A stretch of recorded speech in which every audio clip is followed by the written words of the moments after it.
Welcome to the road to Acapulco. There's a new idea in town, an idea that's been heralded by Bob Podolsky for 32 years. It's an idea that will change the world, and it's beginning to take shape in Acapulco. Welcome to the road to Acapulco. This is our third edition of this new podcast series. I'm Michael Nimetz, and I'm sitting here with Bob Podolsky, and we're just today's discussion is in regard to the difference between the Octologue and other small groups or committees. So, with that said, Bob, where do we want to begin? Well, let's go over some of the basics.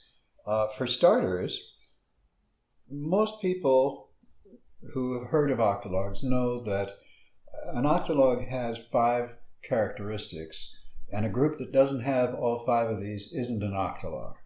So you've got to have a small group. It's got to be typically 7 to 9 members.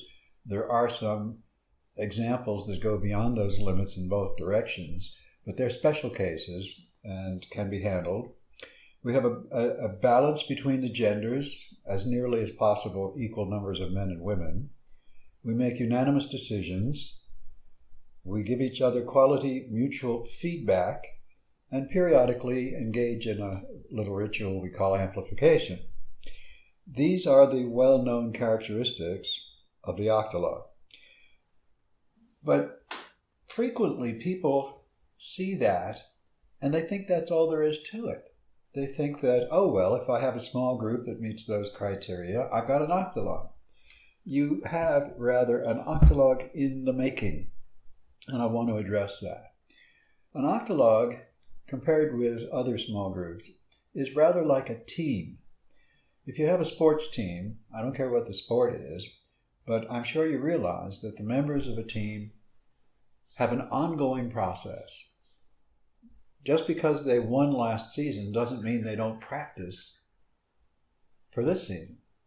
It doesn't mean that they assume they know everything there is to be known about how to compete.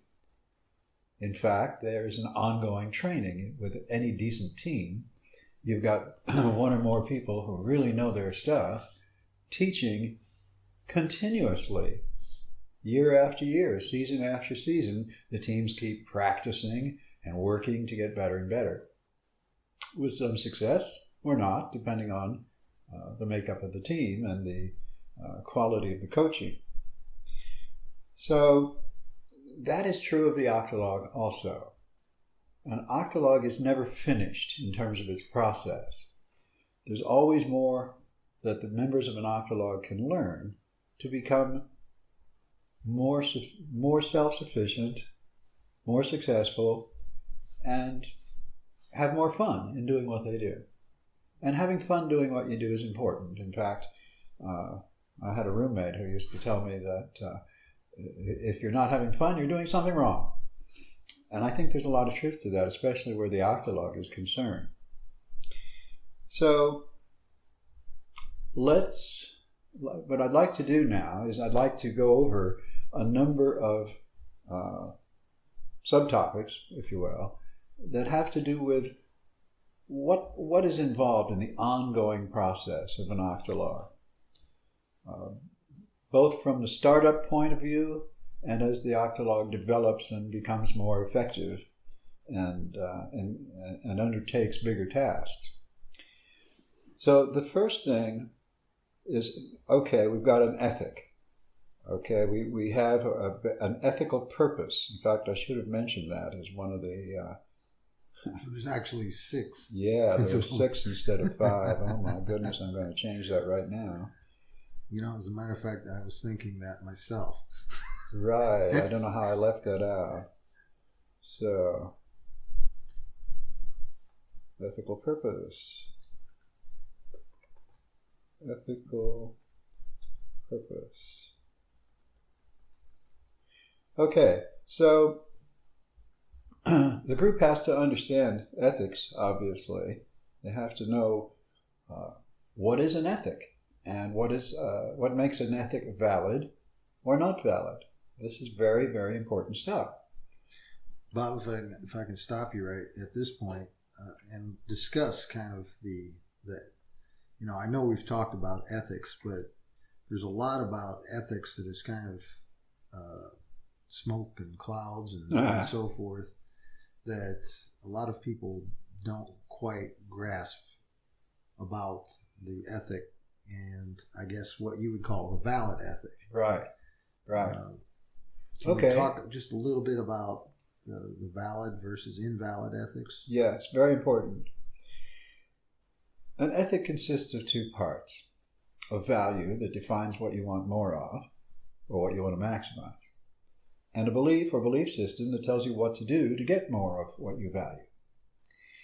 Now, most ethics that exist in the world today don't work. If you live by the belief system, you don't get more of the thing that is valued. Those are invalid. An ethic that does, in fact, give you more of what you value when you follow the belief system is a valid ethic. It works, and that's objective. You can actually experiment. You can say, okay, I'm going to engage in these activities in keeping with the belief system and see what happens. And we have a lot of historical evidence of what happens. It turns out that the values that work, and not all values can be used as a valid ethic, but the ones that do work are truth, awareness, love, and creativity. I usually refer to them collectively as creativity because they are logically equivalent. If you increase any one of them, they all increase. If you limit or diminish any of them, they're all limited or diminished. So a valid ethic then simply states that an ethical act is an act that increases one of these four resources, truth, awareness, love, or creativity, for at least one person, including the person acting, without limiting or diminishing any of these resources for anyone. Aha, now we have a valid ethic. Now, coming back to the point about the ongoing education, how do you apply that ethic? What's involved day to day, moment to moment in making decisions that are ethical? Well, that doesn't come just from hearing the definition. It comes from examining it and practicing. And the way to practice it is to go through the logical consequences of that definition, which is a set of principles. Now, I'm not going to go into that discussion now. We'll make that part of another podcast. But basically, you have a bunch of principles that allow you to make on-the-ground decisions. I'll give you one example, and that is that ethical ends require ethical means. You cannot achieve ethical ends by unethical means. That's a principle. And of course, the implications of that are not altogether obvious, and so a certain amount of thought, discussion, practice is necessary for a group to take that on and say, okay, this is how we're going to function. We're going to do this. We're going to be ethical. We're going to follow these principles. So learning those principles is a very important part, and it takes time. It doesn't happen overnight. It doesn't happen just because you decide it will. You actually have to know what you're doing. Well, I think that there's quite a few people in the world that consider themselves ethical. And there's a lot of different groups that, adopt what they consider an ethical purpose. You've got global warming activists, you've got, vegans and vegetarians. There's a lot of, you could even call patriots. They could be prescribing to what they believe is their ethical, right?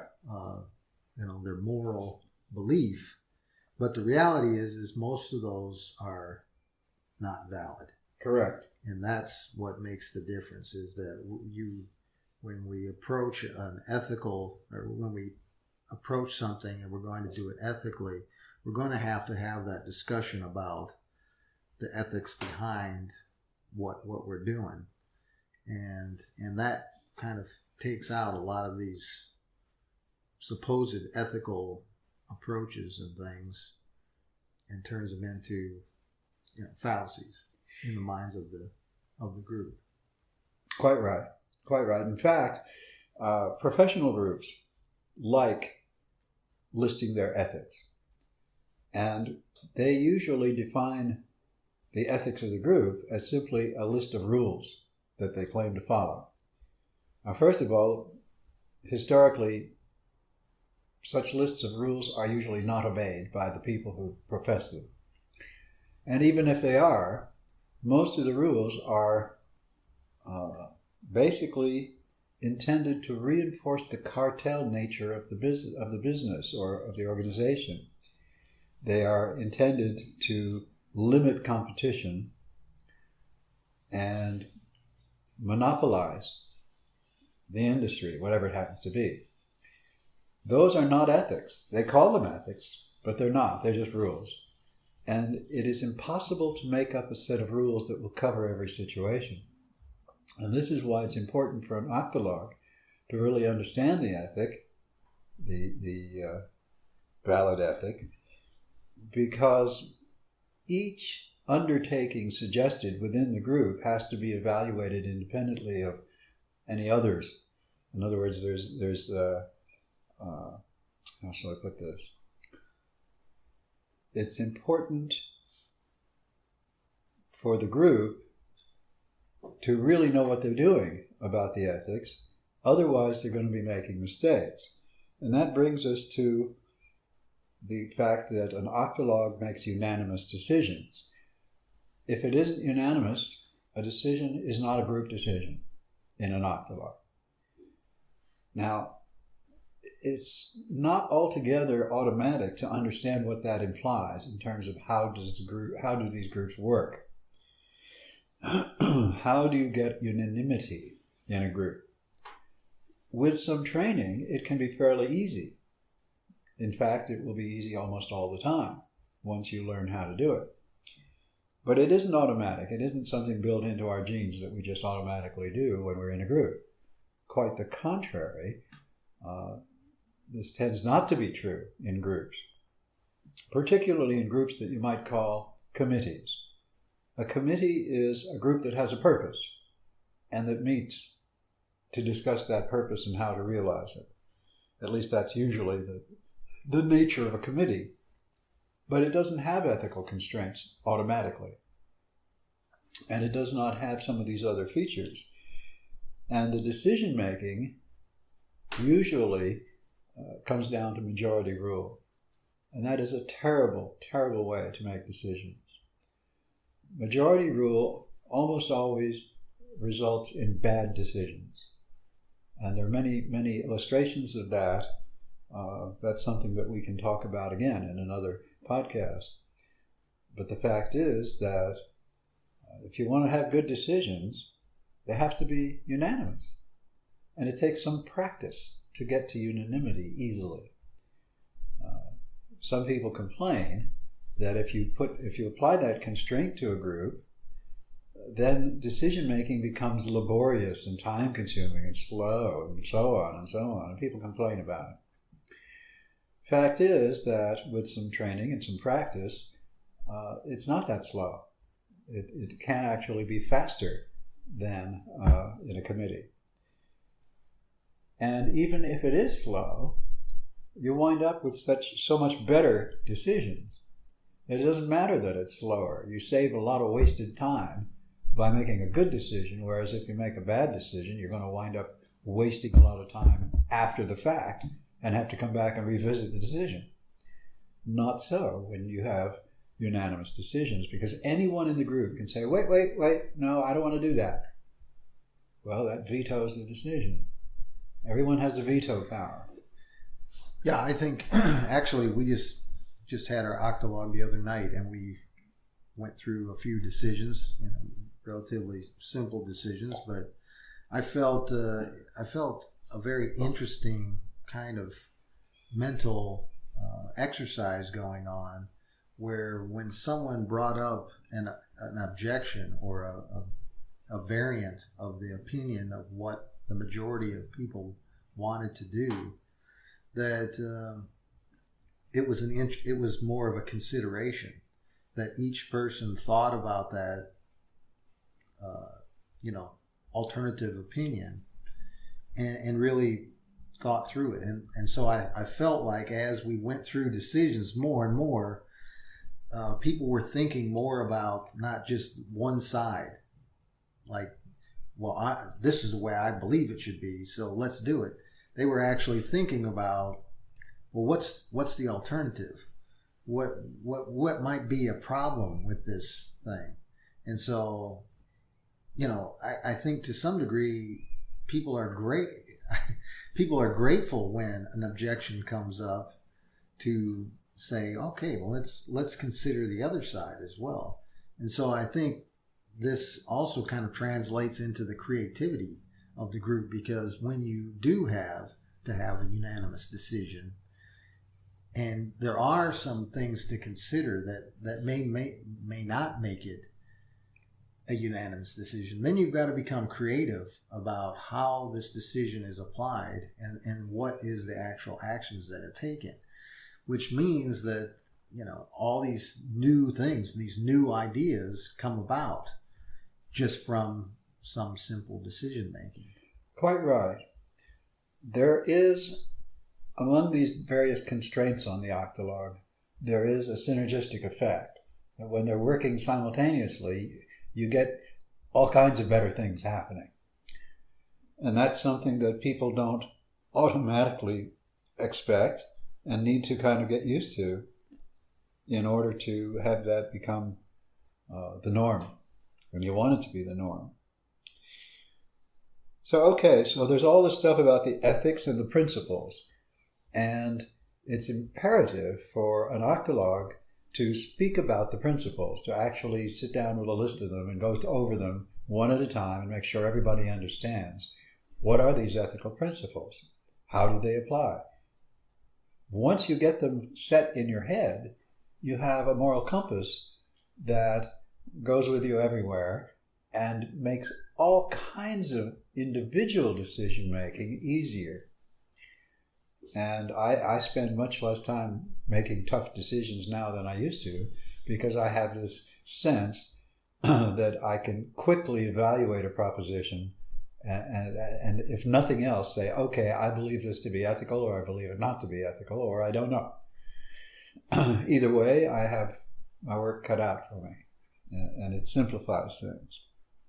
So that's an important piece. Another important piece, we have a couple of documents. One is called the Bill of Ethics.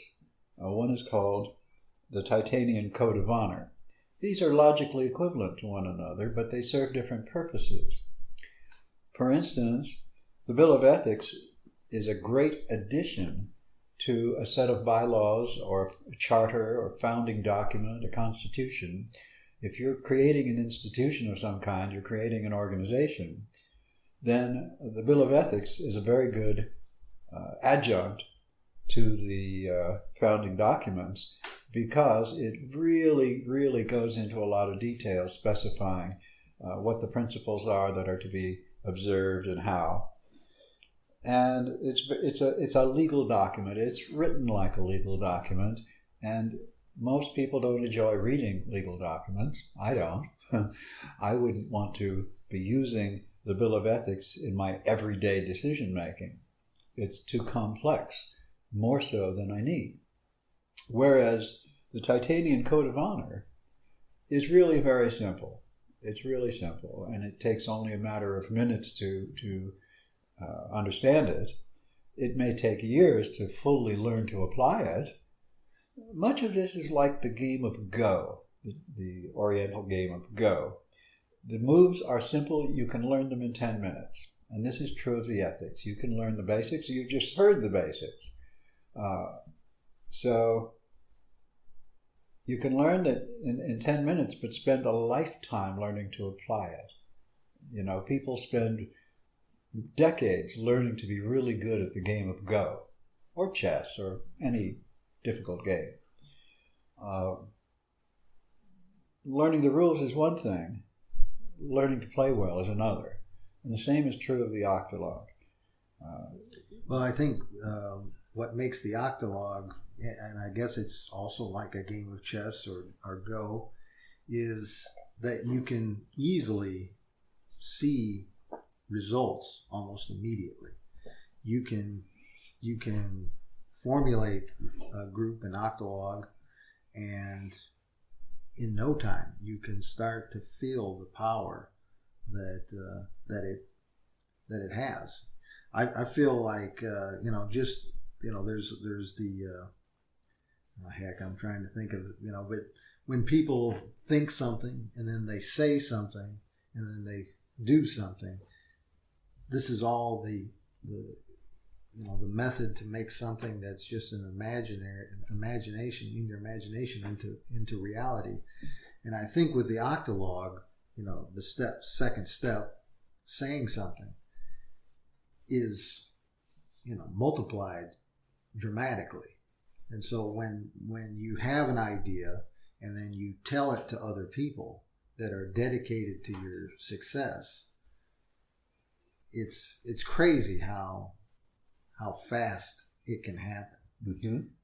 I just had another example just the other day. One of our members mentioned something that they needed, and within minutes I was able to get them something that they needed, and they were just completely blown away that it was that easy.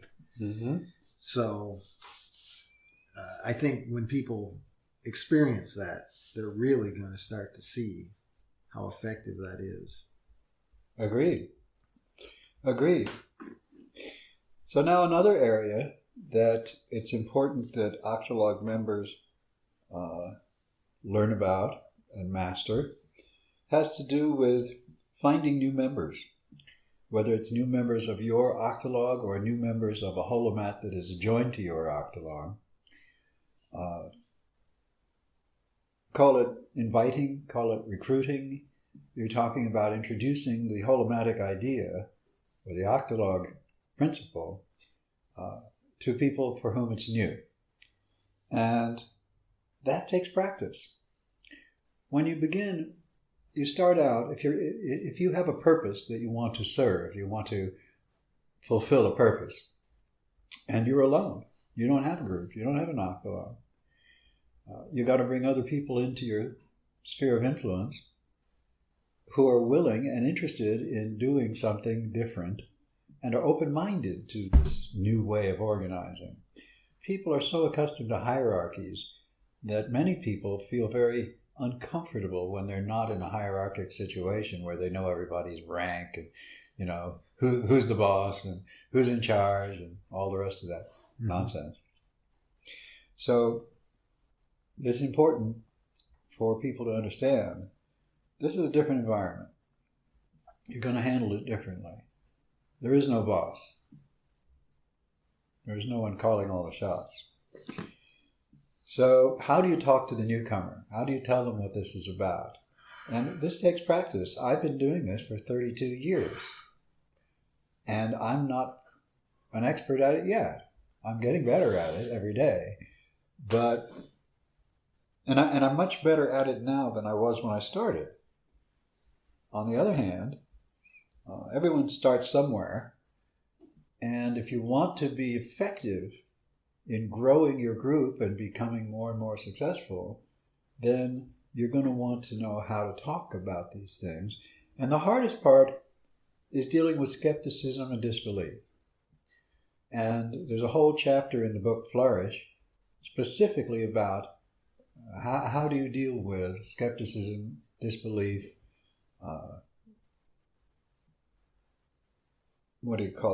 negativity on the part of the people you're talking to. The first criterion is it worthwhile?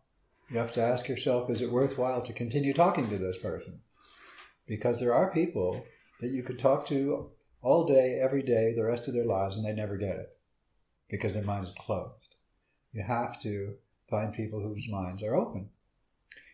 I think of it as finding the dreamers, the people who haven't given up on humanity, the people who aren't willing to simply say, well, it is the way it is, and so there's nothing to do about it. I don't believe that. And I can't do much for people who do. And I acknowledge the limit of my capability in that. And that makes me more effective because I don't waste time trying to persuade people that have closed minds. Well, I think, we've talked about, putting together a kind of a pamphlet for students. I think the Octologue for students, in this particular example, where if a student understood the power of an Octologue, let's say they wanted to learn, let's say they just wanted to learn how to become an architect or something like that. Right. They might look to find 7 other people that have an interest in architecture, might be an architect, might own an architectural business or a general contractor or something like that. And they might assemble 8 people, including themselves, that are a body of information that they can draw upon. And then through interacting with those people, they might then start to introduce the ideas of the Octologue, but by drawing on that, so what might happen is that each of those 8 individual members might actually start to get something out of that group that they otherwise really didn't understand. And so I guess to some degree, like someone that understands the idea, but finds that they don't really have anybody that really grasps what's going on. It's a matter of just taking their purpose and finding the people that could help on that purpose, and then just adding them to the group, I guess, and then explaining it as they go, I think. I think that might be an interesting aspect to someone that does understand this, mm-hmm. and applies it.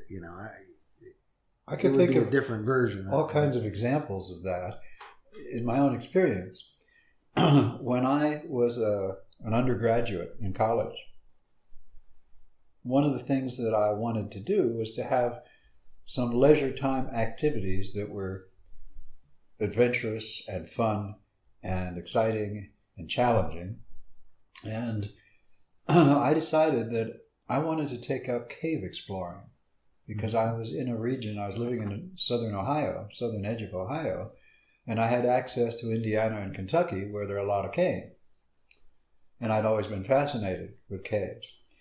Well, I found 3 other students. They happened to all be males, so we had a half an Octologue. We had 4 of us. Mm-hmm. And we decided we're going to learn spelunking. Well, we didn't go to school for it. We didn't go talk to some experts about it. What we did was we divided the subject up. Okay, we need to know something about the geology of caves, otherwise we won't know anything about what we're doing. We need to know something about mountain climbing equipment, because that's what you use underground in caves, and climbing technique, and exploring technique, and lighting. Oh my goodness, how do you take sufficient lighting underground with you so that you don't wind up in the dark and lost? So we identified 4 key questions, and each of us took one of them and researched it. Then we came back together and shared everything we had learned. And then we equipped ourselves. We built a rope ladder. We made some prusik knots. Now, a prusik knot, to make one properly, one has to actually know how to splice a rope into a ring configuration. So we learned those things. We were self-educated. And we made prusik knots so that we could climb up and down vertical ropes using these knots. It's just a technique. Now we have ascenders that are mechanical and automatic. But if you don't have these highly developed technical ascender equipment, you can make a prusik knot and do the same thing. Mm-hmm. And we learned how to do these things. And we spent the rest of my undergraduate and first year graduate time in college, my summers and weekends in the winter were all spent doing cave exploring. We got good at it. And it was fun, but it was one of my very first exposures to a self-organizing principle. Nobody was the boss. Nobody told us what to do. We figured it out, and we did it really well. And a lot of the quality of what we did came from the collaborative effort and the synergy involved in that. Had we had 4 women to do it with us, we might have done it better, but it worked. So an octologue doesn't necessarily require 7 to 9 people. You always start with one person with an idea, looking for other people. So then the next question that comes up, of course, is what's your criterion for deciding whether to invest time and energy in educating someone about this stuff? Most of us, certainly in this community, we recognize that statists, that is, people who believe in the mythology of the state and the religion, if you will, of statism, most such people are not about to give it up. They're not about to make a change because they are so accustomed to accepting what is, and they're not willing to take the risk of imagining something different. So you want to learn to recognize those people pretty quickly and move on. Next group of people you want to learn to recognize is the ones that are what I call on the cusp. These are people who are ready for a change but don't know that they're ready for a change. And sometimes just a little bit of additional information and suddenly they go past the cusp and, oh well, I was a statist, now I'm a libertarian, tomorrow I'll be an anarchist. Okay, that works. That's great. So recognizing those things is important. Another piece that ties in with this has to do with characterology. We are conditioned, heavily conditioned in our early childhood, in the first 5 years of life. We are conditioned to make certain kinds of decisions and avoid others. And that doesn't always bode well within the context of an octologue. If you're in an octologue and you haven't really given up on the idea that authority is something real and good, then you're going to have a problem being in this environment where no one has any authority except that which is bestowed upon them unanimously by the group. Authority becomes knowing your stuff instead of having the power to enforce your will. 2 different meanings of the word authority. You know, Einstein was an authority in physics, but that doesn't mean he was bossing people around. On the other hand, the president of any hierarchic organization is automatically thinks he has a right to boss people around. And that's not a good thing. That won't cut it in an octologue. There's no boss, and no bosses, and no majority rule. Everyone has to agree in order to make a group decision. So, how are we influenced by childhood development? Every one of us had a childhood. No one gets to be an adult without having had a childhood. I mean, this is obvious, right? Yeah. Very much so. And yet, most people are in denial about how their childhood affected who they are as adults. And yet, their decision-making process, their conflict resolution process, or lack of it, comes from that early experience. It sticks with us. It turns out that there are 5 kinds of childhood traumas that dramatically influence the adult in their decision-making. And it behooves us, if we want to make good decisions, and if we want to be creative members of an octologue, for example, it behooves us to know what were the primary traumas that I experienced in my first 5 years. How did that affect me? What paradigms did that set up in my subconscious? And what can I do to make adjustments to that as an adult? I call this field soul bonding, and it's an adjunct part of the octologue. For a really, really, really powerful, capable, creative octologue to exist, the members have to have a pretty good sense of who they are. And this means knowing your own characterology. Most people don't even know that characterology exists. What is it? Well, it has to do with what we call character structure. And character structure is comprised of all the things we do consciously and unconsciously to keep from knowing who we really are. And usually that means to keep from remembering the most painful events of our first 5 years. If we can remember those events and allow ourselves the emotions that those events evoke in us, then we can be very clear and make very good decisions and not let our characterology get in the way of our ethics. This is an important piece that most people are unaware of. But in the Octologue, it really matters. Yeah, and I think this is certainly a discovery I've made, and this is something that has happened recently in our discussions here within the past few weeks, has been this discovery of another positive effect of the Octologue, which is learning ourselves. And so, for the audience, the power of that is another thing that just could be a dramatic difference in people's lives. Absolutely.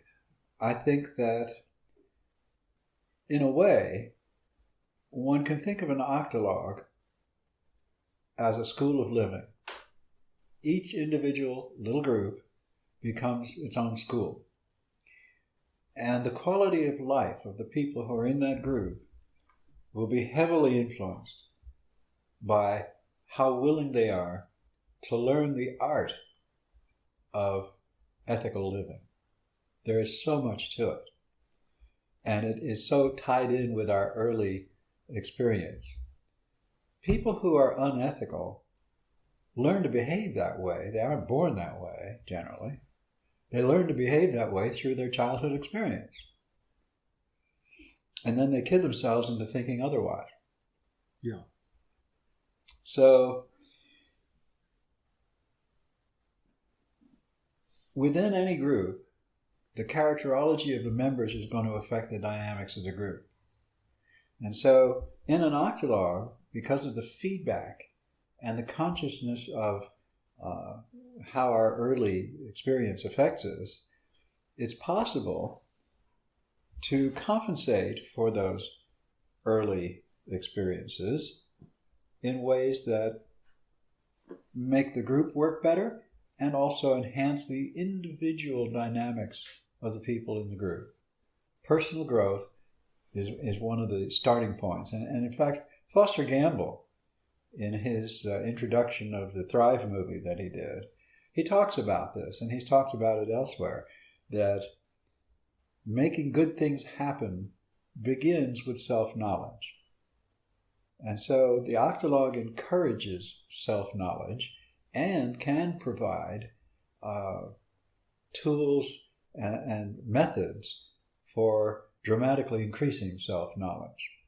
And I think that's a very important part of the technology of the Octologue, although it can be discussed and actually exists independently of an Octologue. You don't have to have an Octologue to have self-knowledge, obviously.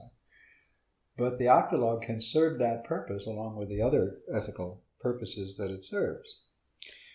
Well, just to add to that, I've made the statement quite a few times that your freedom is a direct result of your self-discipline.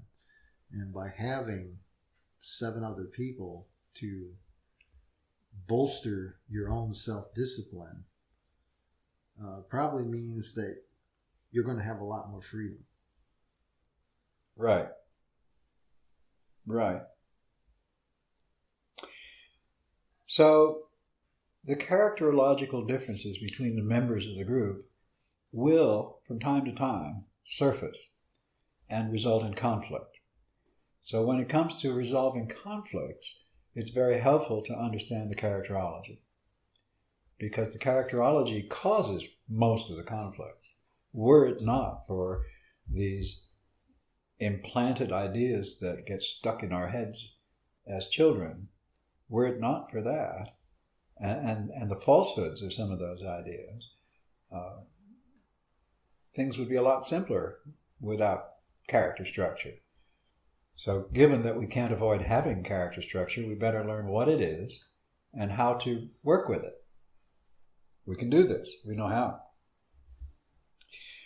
This also gets involved in dealing with negativity for newcomers. There's a whole technology around, I'm talking to someone who might understand, who might come to understand, but they don't yet. How do I talk to them?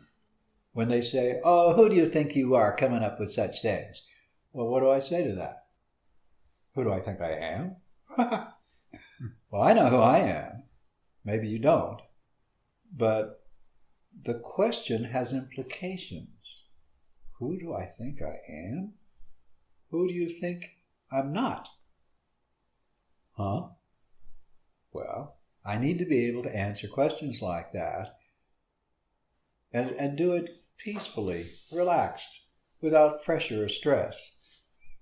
And many such questions are stressful to people who haven't anticipated them. What do you say to someone who thinks that you're being arrogant by trying to change the world? Well, look back at history. Look at all the changes in the world. Changes for the better, changes for the worse. You'll find historically that almost all the great changes in the world began with one or two people who had a new idea and started talking about it and acting on it.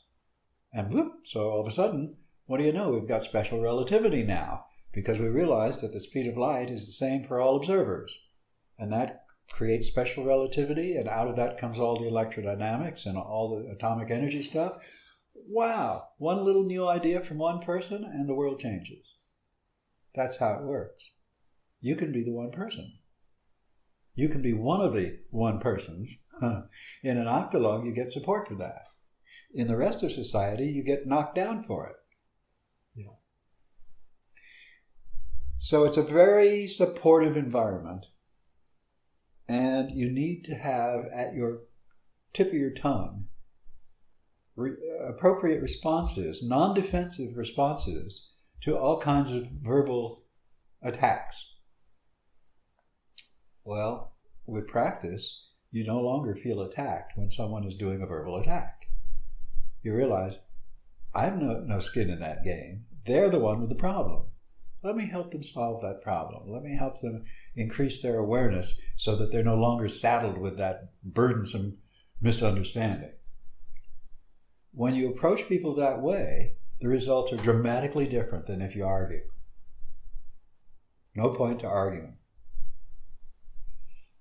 The first thing you have to do when you're confronted with a disagreement is to accept that disagreement. And that means really listening to what the other person is saying and being able to mirror it back to them so they know you got it. Oh, you seem to think, tell me if I'm wrong, that a person who believes they can actually make a significant change in the world is arrogant. And you applied that descriptor as a pejorative. You're saying there's something bad about that. What do you think is bad about believing you can change the world, given the historical fact that that's how changes come about? Oh, now the onus is on them to defend their skepticism instead of on me to defend what I'm doing. I don't have to defend what I'm doing. It's working. It's true. Getting it working can be difficult. Okay? This octologue here in Acapulco is the most successful octologue that I have had a part in organizing in 32 years. I've been at it for a long time. Why did I not have more success? Because it's very difficult to start something new. That is a reality. If you have a brilliant new idea, it's going to be ignored first. And when people start to notice it, oftentimes they're going to make fun of it, laugh at it, make jokes about it. Back in the days when the Amway Corporation was making only $1 billion a year, all the late night talk show hosts would make jokes about it. Oh, he's an Amway distributor, ha ha ha. Well, today, or the last I checked, Amway was making $7 billion a year. Okay, they're successful. They have something that works. Well, you don't hear people making fun of it anymore. And in fact, some of the people who are involved, who were involved in the success of Amway, are now becoming influential folk. We have a DeVos woman, for example, who's going to be in Trump's cabinet, and she's one of the children or grandchildren of the founders of the Amway Corporation. Rich DeVos was one of the founders, one of the two guys that founded it. Mm-hmm. It was a brilliant idea. It was ignored, it was made fun of, and then it was attacked in the courts. And they survived the attack. Now, there are politicians trying to take credit for it. This is how it works. Okay? Your enemies are going to wind up trying to take credit for your success. Well, I think one of the things about the Octologue that I think is really important, and I think will lead the world to a new direction, which is positive, is the fact that you want quality people in your Octologue. Mm-hmm. You want people that are trustworthy and honest and straightforward, and so you're looking for the best. And so if you've got if you're trying to recruit people and you run into somebody that's negative and critical, it's most likely not in your best interest to include that person in your group anyway. But I think the thing to do, though, is to just let them know that this is a solution to many problems. Maybe not for you today, but just keep an eye on me, because things are going to be changing for me in a very positive way. So just keep an eye out, because maybe somewhere down the road you might want to start your own Octologue. Right, or join an existing Octologue. Either way. Quite right. Quite right.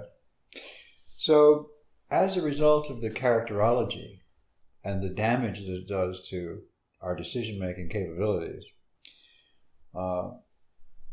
as a result of that, you can expect symptoms of adverse characterology to crop up now and then in your Octologue group. You need to know how to handle them. This is where the soul bonding technology comes in. Because if there's even just one person in the group well-versed in the soul bonding technology, then when someone acts characterologically in a way that is adverse to the purpose of the group, there will be someone there who will recognize it and know what to do. Because there are things you can do. There are interventions that the group can do. You don't have to kick someone out of the group just because they are in error about their understanding of the way the world works. You can teach them if they're open to it. And so you can actually, an Octologue might decide on a particular occasion to have a soul bonding session for the benefit of one or more than one of the members, maybe for all the members. It could be a very valuable adjunct to their education.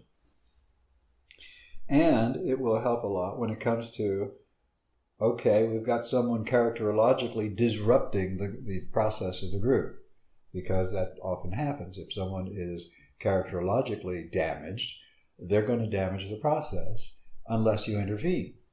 You need to know how to intervene. We know how to do this. This is well established. We have 6 different methods of intervening when someone is doing something that is characterologically disruptive. And the tools are very powerful. They go back to bits and pieces of various psychotherapeutic techniques, and we have the ability to teach those techniques. And you don't have to be a psychotherapist or a psychologist to learn them. Anyone who wants to can learn these techniques and can then be effective in intervening when something's happening in the group that's dangerous to the group. You can recognize it and know what to do. Oh my goodness. We have solutions. This whole technology is about solutions. And while it's maybe inspiring to attend meetings where people talk about the problems, I like talking about solutions. And I know that you do too. You like to make solving of things happen. And so we have different methods of resolving the conflicts that come out of disagreements within the group, that come out of the characterology of the members of the group. And with that knowledge comes a great deal of power. And I'm not talking about power to tell someone what to do or to control someone else's life. I'm talking about the power to influence events in such a way that the world gets better, that community gets better, that society becomes more ethical. So the role of the soul bonding in the functioning of an octologue is an important piece for people to wrap their mind around. Then there's the matter of authority. Who's in charge of what? Well, no one's in charge. Well, what do you do when someone in the group is an authority, in the other sense of the word, on some topic? Okay, we're going to do a business. We're going to have a business octologue. We need to keep track of money, which means somebody needs to know something about accounting. Oh, Joe over here is an accountant. He knows how to do that better than any of the rest of us. We could delegate the authority to handle that to him, with the understanding that he will be in charge of it. But it's conditional. Any member of the group can fire him from that position of authority. It's only valid as long as everyone agrees. Mm-hmm. Oh, so now he could take on that work. He could be in charge of it. He could actually tell people what to do in setting up the accounting procedures. And people would go along with it because they've already agreed. He's the authority on this. And I think, although that sounds daunting to have, to basically, what would be considered 7 other bosses that could potentially fire you. There's another side to that is that it builds confidence as well. Because if you have 7 other people that are critically looking at your work and saying, yeah, you're doing it right, you might actually get to the point that you're saying, man, I'm such a good accountant, I should open my own business. And you'd have 7 other people that would say, yeah, that's a good idea. And that becomes a branch of the organization. Exactly. And the Octologue expands into a holomat. And wow, you got an accounting holomat. Wow, anyone can buy their services. Any ethical organization. Well, imagine how good the business would be if you had 7 other people that are doing well within your community, and they're saying, who do you know that's a good accountant? Exactly. Everybody recommending, the one that's the accountant. Exactly. And after a while, they're recommending the accounting octologue as opposed to the individual. Or the accounting holomat. Well, he's going to have to start an octologue with all the business. Exactly. Exactly. Yes, it works beautifully. All right, so we've got conditional authority. And then there are things about the stages of group development that are worth knowing. Groups go through phases. And the typical phases in group development include, first, the concern is membership. Who's in, who's out? Who's a member, who's not a member? That is a very important piece as the group first starts coming together. Once the issues are settled for that, the next thing becomes who's in charge. Now, I'm not saying that anyone should be in charge, but what I am saying is that each individual member of the group provides a certain influence to the group. And issues come up as to who's the most influential in regard to a particular question. Okay, who's an authority on accounting? Who's an authority on dealing with the government? Who's an authority on something else? Who are the experts? So, figuring out the power relationship, so to speak, is the next phase. That once you have a sense of who's in your group, then you have to sort out who's doing what and why. Who is the best accountant? Who knows the most about this topic or that topic? Who can we trust and count on in this group? And if we don't have the right person in his group, do we need to get someone else to join the group? So there's those things.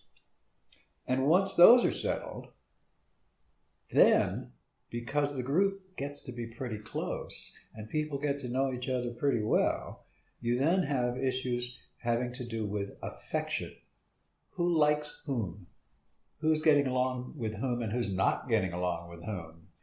Who in the group has initiated a sexual relationship with another member of the group? Oh my gosh, what's the effect of that? You have to have an understanding that if that happens, if there's a new sexual relationship formed within the Octologue better know about it. It has to be open. It has to be visible. It can't be secret. You can't be keeping secrets from your Octologue mates. It's really important that everyone knows who they're dealing with and what the relationships are between them and the constraints that go with that. So issues of affection, you could have an effective Octologue where there are two people in the group that don't like each other particularly. But if they have a strong enough agreement about the principles and the purpose, they may work together quite well anyway.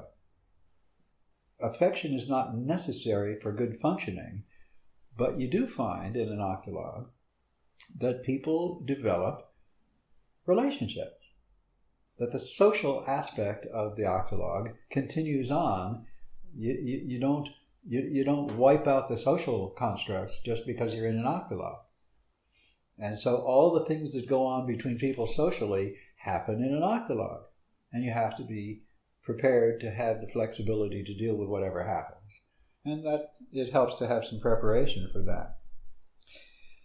Another aspect is formalizing group agreements. And how do you deciding how you will deal with people who break their agreements. You need to have an agreement among the members of an Octologue. They have to have preferably a written description of what it is they've agreed to. Not because you're going to enforce it in court. I don't recommend using courts at all. I think courts are a really bad symptom of our time, the way courts work today. But you write things down so that later on you can simply refer back and say, well, look, this is what we agreed to. Are we changing the agreement? Are we within the agreement? What's happening? So that's a really important piece, is to have a record of what you've agreed to, just so you can refer back to it. And then along with that comes the decisions you make about how are you going to deal with someone who breaks the agreement. What's the consequence of breaking the agreement? Mm-hmm. This gets into the ethical contract. We have an outline for an ethical contract. Any two or more people who enter into an agreement can make sure that it's an ethical agreement by using our outline for an ethical contract. Okay, well, that's good as far as it goes, but there's a lot of decisions to be made. If somebody breaks a financial agreement, what's the consequence? What do you do? The most effective way to counteract defection within such a group is to cut the individual off from the support they get from the group. That's not hard to do. It's socially, it's called shunning, and you basically withdraw support from someone who is no longer trustworthy. Or you can provide that person with opportunities to restore your trust in them. Okay, look, you fucked up doing this, you screwed up doing that, but we can forgive all of that and let you be a full participant in this group again, providing you do this and this. Restitution maybe, apology maybe, whatever it takes. So the group can define an option for the person who has defected that would allow them to come back. And if you have a holomatic group, that is an Octologue that's part of a big holomat, one of the things you can do in order to eliminate a problem person, first of all, you can oust them from the Octologue when all of the other members agree unanimously that that's to happen. And you can also let that fact be known to the rest of the holomat. And that person might suddenly find they can't get a job in the holomat. Wow, they're out. They're not going to be interfering in the doings of a holomat because there isn't an Octologue out there that isn't going to look them up before bringing them on board. And so you have to have a website where people can report their experience of individuals and of Octologues. Well, what this means is, and this is another kind of reinforcement of where our society could go. Instead of all the negative things happening, the psychopaths and the crazy people that are in charge of our current government and you know, a lot of what's going on in the world, the bankers and all that sort of thing, those people would be shunned. Right. The majority. Right. Those people would be completely out of the system. So, right. So this, again, is another solution to one of the biggest problems that we all look to, or, you know, a great deal of people point to and say, that's the biggest problem, is the psychopaths in charge. Right. Those people would be essentially eradicated from society. Exactly. Now, some people might say that's cruel. Oh my goodness, you're going to take this person who's been living in this society all these years and suddenly nobody wants them. Nobody will hire them. Nobody's going to pay them. Nobody trusts them. What are they going to do? They're going to die out. They're going to die out. Well, they're going to change, or they're going to die. Or, yes, that, and most of them are not going to change. They're psychopaths. We don't have a mechanism for changing psychopaths. Certainly. It is a very, very rare psychopath that actually turns around and becomes ethical in their dealings with the world. It does happen once in a long while. But there are people that would be considered pragmatists. That run businesses and are attorneys and so forth, and they justify their bad behavior based on the amount of money that they get. Right. And so in a new system, they would probably find it hard to be honest with their other Octologue members. If they were to join an Octologue, they might have a hard time figuring out how to act ethically. But if they're chastised, if they're thrown out, then there's going to be an incentive to change. And so even in their own life, even if they have to go through that whole experience to then have to rebuild themselves with an ethical nature and principles, they'll probably in the end of their life say that was beneficial. Right. That can happen. And in fact, they don't have to be ousted for that to happen. They just have to have 7 other people saying, we don't approve of what you're doing here. Are you willing to change? And then they have to weigh the options. Yeah. Are they willing to behave differently? Maybe they're characterologically still psychopaths, not to be trusted fully, and yet honest enough with themselves that they can actually learn to function within that setting and get along, even if they're not perfect. Mm-hmm. That can happen. And that's going to make huge differences in these groups. So, I have covered now what I wanted to cover in discussing what it is that makes the Octologue different from other small groups. Do you have any other additional questions that you want to put to me about this subject? Well, I know we talked about, at the beginning, we spoke about the differences between what an Octologue is and other small groups. Something that came to mind in our listening to your what you were talking about is that the differences in people is as a strength versus a weakness. An Octologue, you can have people that are a great deal different versus in a committee or something like that. You're essentially looking for people that are similar, that have the same ideas. What do you think about that? I think that an octologue is a setting where dissimilarity can be a very powerful virtue, where what that really means is that you're going to come up with ideas that the other people in the group might not.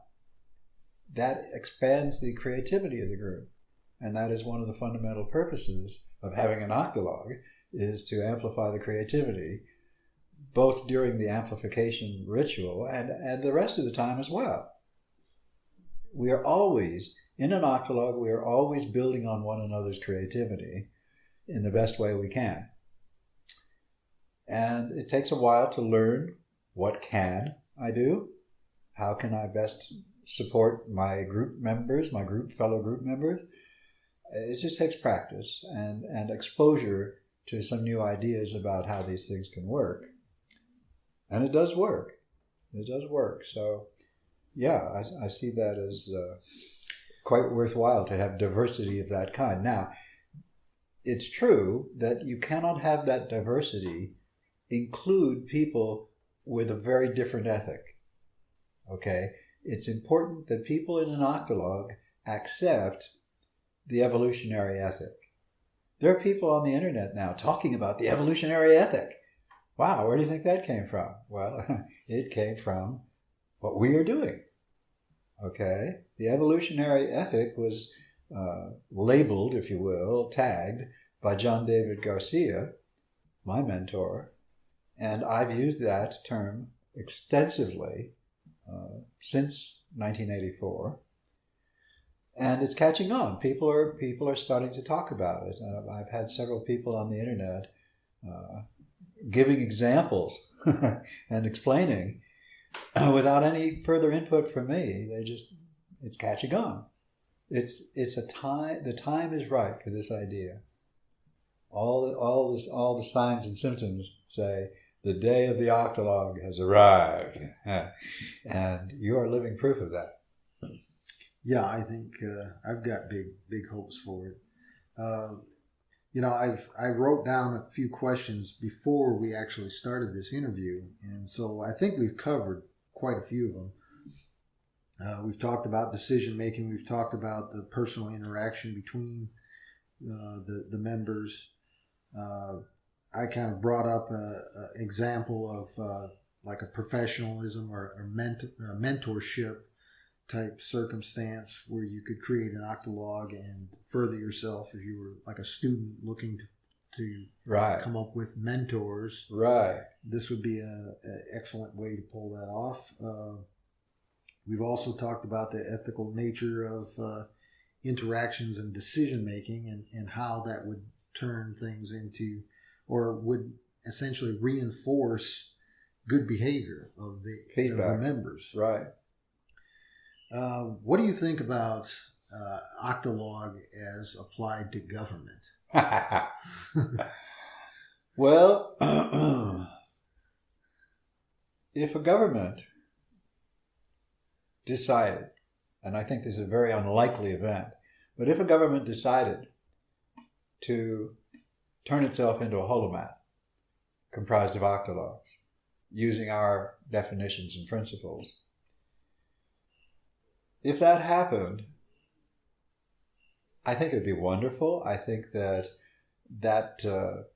group of people who are under the influence of that government would benefit enormously from that. But at the same time, I got to say that what they would have after making that transition would no longer be government. Because government is a specific thing, and it's inherently unethical. You don't have government unless you have people with authority to tell others what to do and to enforce those rules with violence. And if you're going to obey the principle that ethical ends require ethical means, then you can't have any group of people forcing other people to do their will under threat of violence. That cannot be part of the process if you're going to have an ethical society. Therefore, government as we know it today is inherently unethical, and you cannot have an ethical society and call it government. It's no longer government when you make it ethical. yes, it's possible to imagine a world where every government employee arrives at work one day and the title on the sign on their door has changed. So instead of Minister of War, or head of the Department of Defense, maybe that person would become head of the Department of Rational Decision Making. Oh, different purpose. Same groups, same organizations, but suddenly we have ethical constraints on them. I don't think that's going to happen. I think it would be wonderful if it did, but I don't expect it, and I don't require it in order for this process to succeed. For it to succeed, all we have to do is to make hierarchy no longer useful. Make it obsolete. If the world is working really well with a vast holomat of holomats, of octologues spread around the world, and things are turning around and people are prospering and suffering is ending and wars are a thing of the past, then, by golly, the whole nature of government becomes like the 8-track. It becomes like obsolete, like a block of ice in an ice box compared with a refrigerator. Very few people use blocks of ice now to refrigerate because we have refrigeration. Oh, what do you know? Apply a little physics and thermodynamics and suddenly we've got refrigeration. And we don't need to be cutting huge blocks of ice out of a lake somewhere in the winter and stowing them under tons of sawdust in order to keep our food cool. We turn on the refrigerator and it does the job. Mm-hmm. And so the icebox becomes obsolete. And similarly, very similarly, government will be obsolete. We just don't need it. It doesn't serve any useful purpose. Everything we really want out of life we can get from a giant holomat, one part of it or another. Well, I'm wondering, though, if people could be introduced to the idea of the Octologue and the holomat through things like a homeowners association. Oh, yes. Where instead of having a committee that enforces the rules and essentially uses their authority to hammer people into what they want them to do, compliance, but that they actually create a Octologue or a holomat for their community. Yeah. That then takes care of all the issues that a homeowners association would do. That would introduce people to, in a circumstance where you had a choice between moving into a subdivision that had a typical homeowners association versus an Octologue, right? A homeowners association, you would probably say, "Man, I want to be over in that Octologue homeowners association." Exactly. And so that might. We don't have to enforce that. We don't have to point guns at people to make them do that, because that becomes the desirable outcome. Mm-hmm. I want to be over there instead of over here. I want to be in a holomat or an Octologue instead of in a hierarchy. Once people catch on to the benefits, there is going to be a mass migration from the one environment into the other. Who would want to be ruled by a hierarchy when they can be a freedom-loving, excited, fun-loving participant in an Octologue? There's just no comparison. Yeah, so for people that are looking for work, an Octologue in every form, from businesses to homeowners associations, charities, schools, you name it.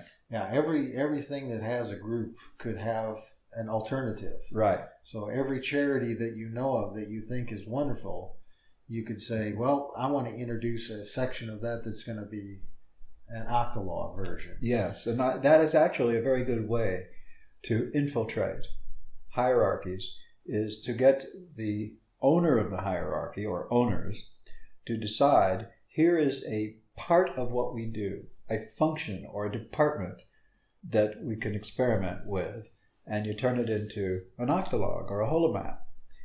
And wow, We like the results. Let's try that in a different department and a different department. Oh, well, the whole organization can go that way. Oh, wow. So infiltration works once you have a foot in the door. Yeah. Okay, but you can't infiltrate government and do that because government is specifically designed not to allow that. Okay, there's a whole chapter in Flourish on this. It's called Government, the Borg Robot. And it is like a robot. Governments are designed to be machines. They are machines, technically, which serve their owners and no one else. And there's nothing that you can do internally to that structure to make it more ethical. It's not possible. It's designed specifically to resist such an influence. But you can make it obsolete. No one will want to join a hierarchy when they understand the benefits of the Octologue. Wow, I want to be part of an Octologue. I want to wake up in the morning and say, wow, I get to go to work in my Octologue. Instead of, oh God, I've got to go to work. Yeah, and the Octologue transitions into everything. It could be the way that you run your family affairs. Yes. I don't know what this is, but I'm going to...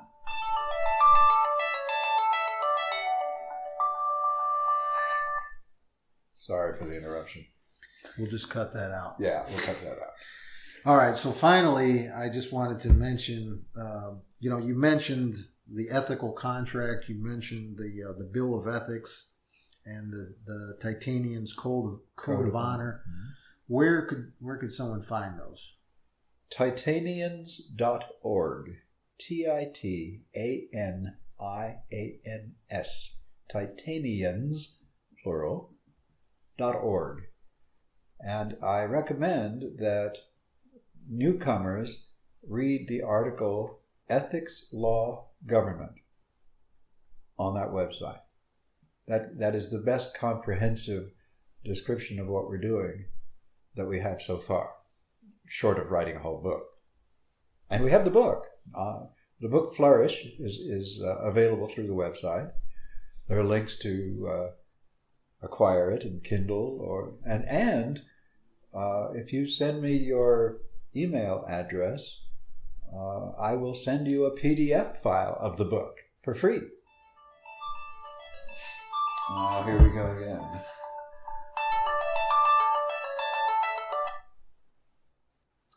Sorry about that. Okay. Any last minute questions? I think that's it, Bob. We're going to, this is the end of the third version of this podcast. The fourth podcast, I think the topic that we're going to cover on that one is, overcoming the barriers that individuals may encounter working towards a group effort. Is that what we... That works. Okay. Works for me. Yeah. We actually kind of covered that in this one as well. We've touched on it. There's more to be said about it. Okay. So great. All right. Well, everyone, thank you for listening, and stay tuned for our next one. Yes, indeed. Thank you. I really appreciate all of you who are listening and learning.